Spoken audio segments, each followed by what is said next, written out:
Hello, today I'll read from the book of 1 Samuel, the chapter 31. Chapter 30 was about David that destroys the Amalekites who robbed them, who took their wives and children.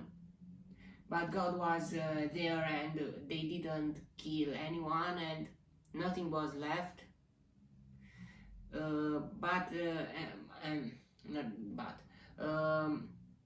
And they had more than they got more than they had before. I think because the Amalekites had some things too, and they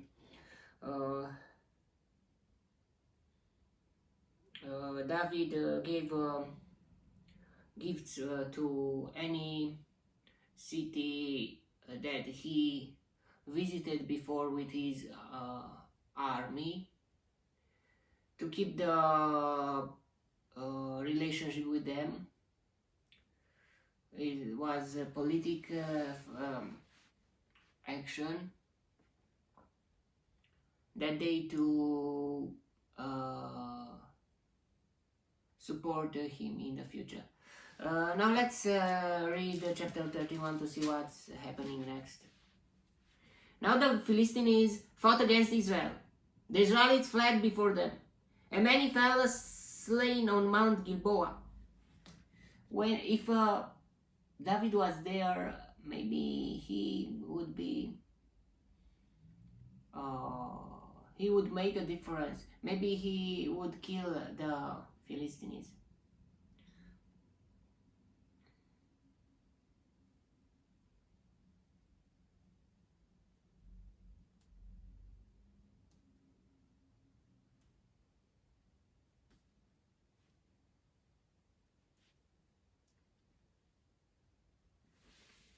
The Philistines pressed hard after Saul and his sons, and they killed his sons Jonathan,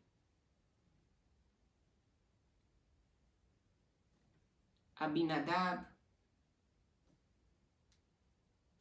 and Malchishua.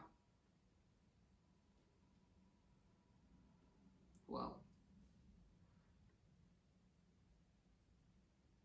If David was there, 100% he would fight. He would fight among Jonathan, and they would get victorious. Why David listened to the Philistine king? At first he wanted to that David to join. Yeah, but he was free. He could do everything he wanted.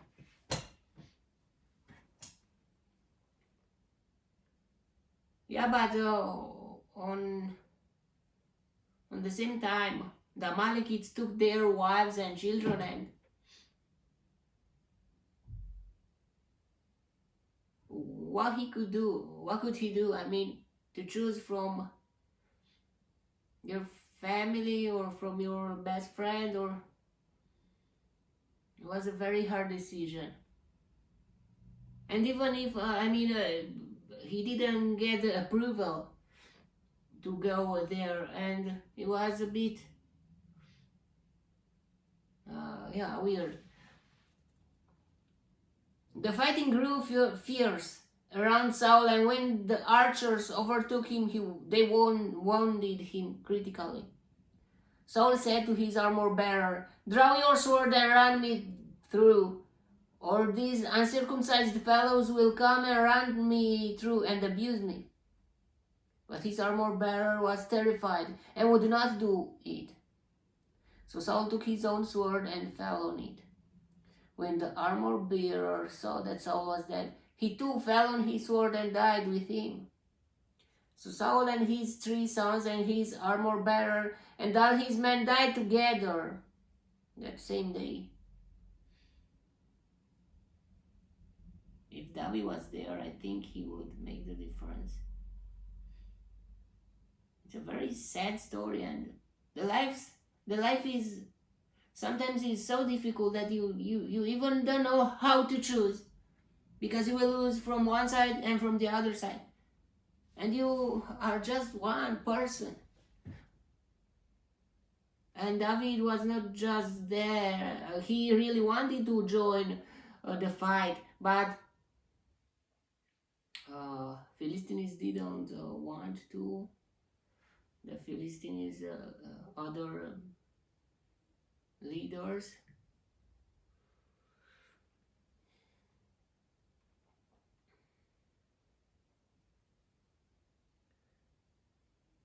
yeah, the curse really happened to Saul, or the prophecy uh, has accomplished. Prophecy, it was the Samuel's voice, and because that woman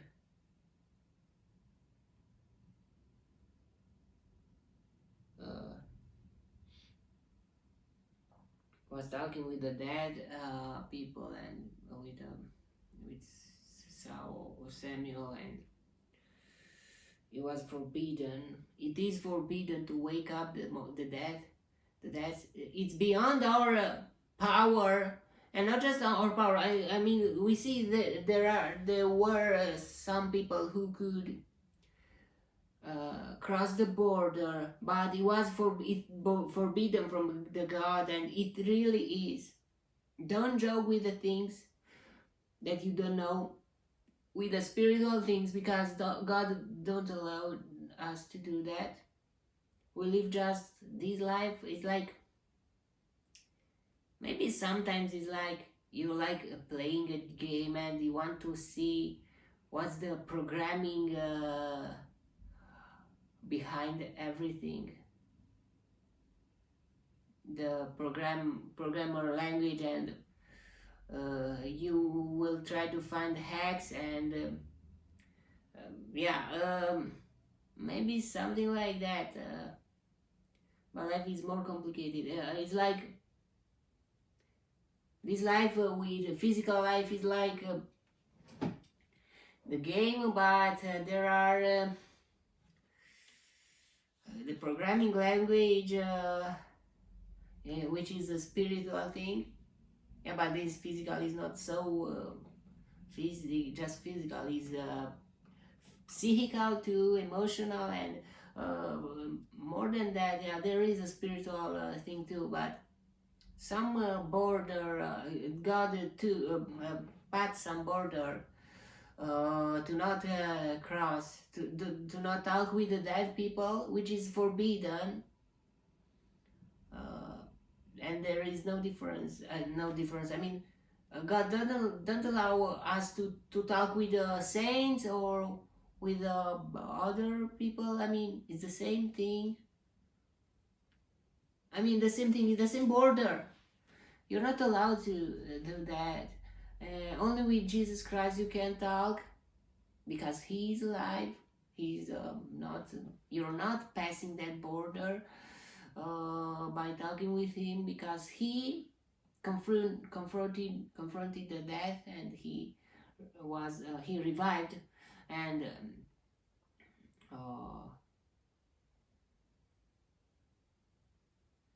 yeah, let's continue the chapter.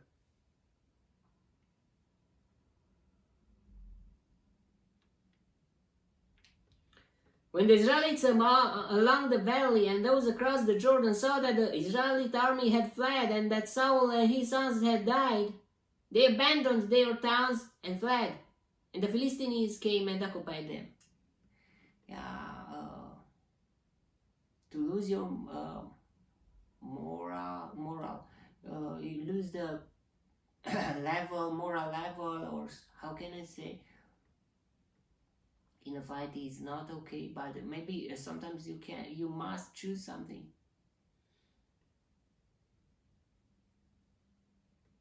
You are running or you're fighting until death, but when you see that you are not victorious, and they occupy you and they come to kill you, and you, yeah, but still and lots of times that thing that demoralizing the people made the enemies to get victorious a lot of times, but not necessarily the real thing. If if everyone who would be so brave, maybe, no, maybe for sure it was harder, or it would be harder for the enemies to um, uh, occupy the territories.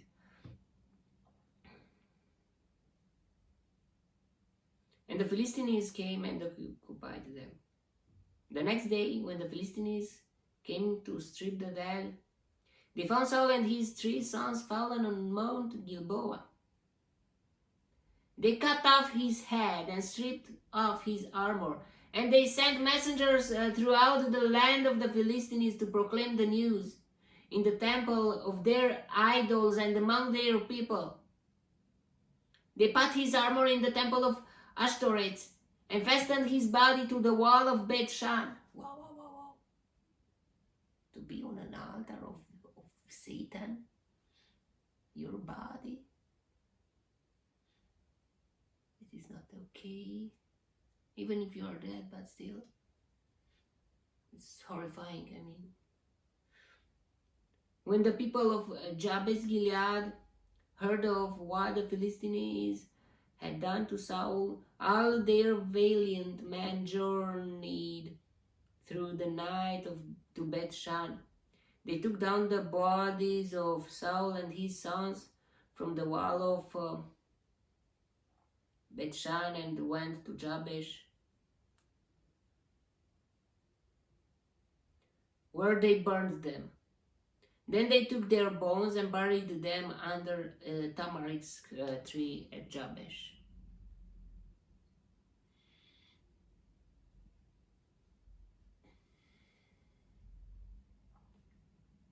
And they fasted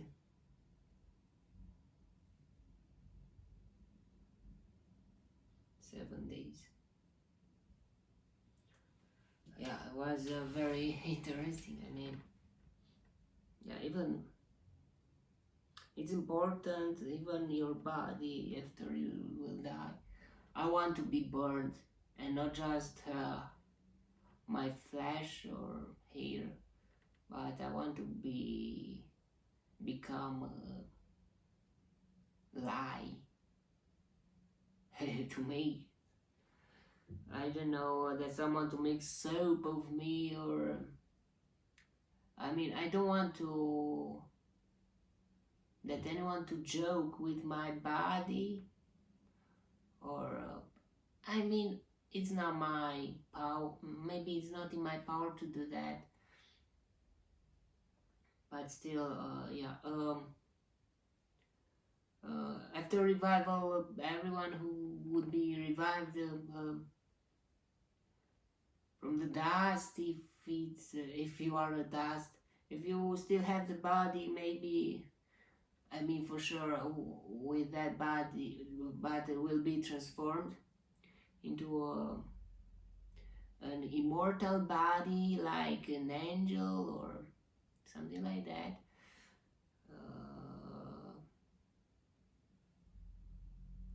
But still, we are apart with our bodies. Some people, they think, no, you're not the body remains and the soul is going to heaven, and you don't care. It doesn't matter how you look. Yeah, I don't think you will look, if you will lose one eye or one hand, or I don't know. I don't think you will look like that in the heaven. Or if you are born like with something, but still, it still have something to do with this DNA. I was telling you the revival. It is resurrecting or resurrection, or yeah. Okay. the word. I don't know. Okay, that was the chapter.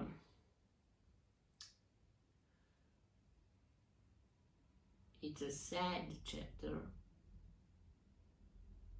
There are some times that I was looking at David.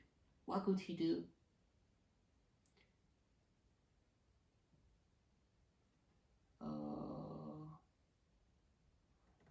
We are looking at Saul, that he the things that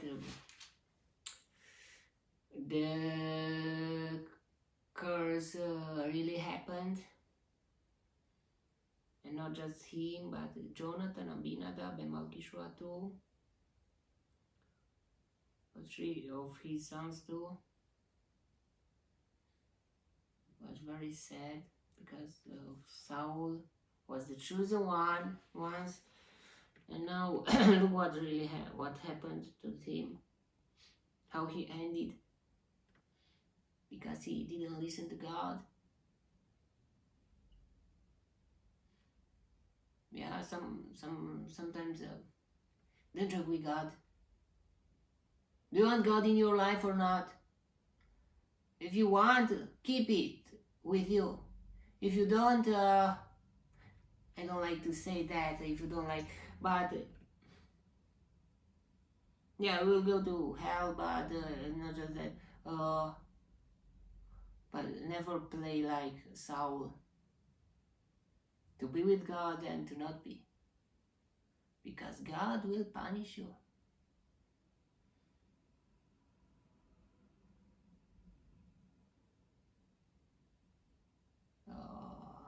Yeah, it's very weird. I mean, a person without God maybe is not that punished, like a person with God, that he wants to do something that is not in the God's nature, that is against God's nature. So God hates that kind of people that want to be with God and with the darkness too, and we must choose what to do, and the light is the best. I mean,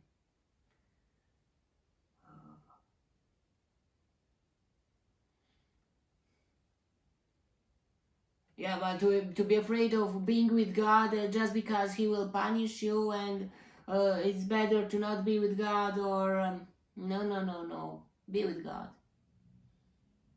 Be with God. Try to do. You want something from God, something you want to. I think it's better. Maybe I didn't say the good thing here, even if it's a bit of it's a reality.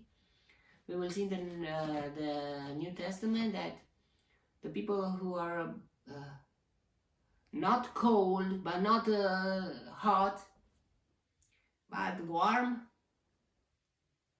or in the middle, God hates that kind of people. But instead of being cold, it's better to be warm. But do not stop there. Try to be that your fire to grow in you, to burn your every bad things from your life, and to smell nice. Smell nice.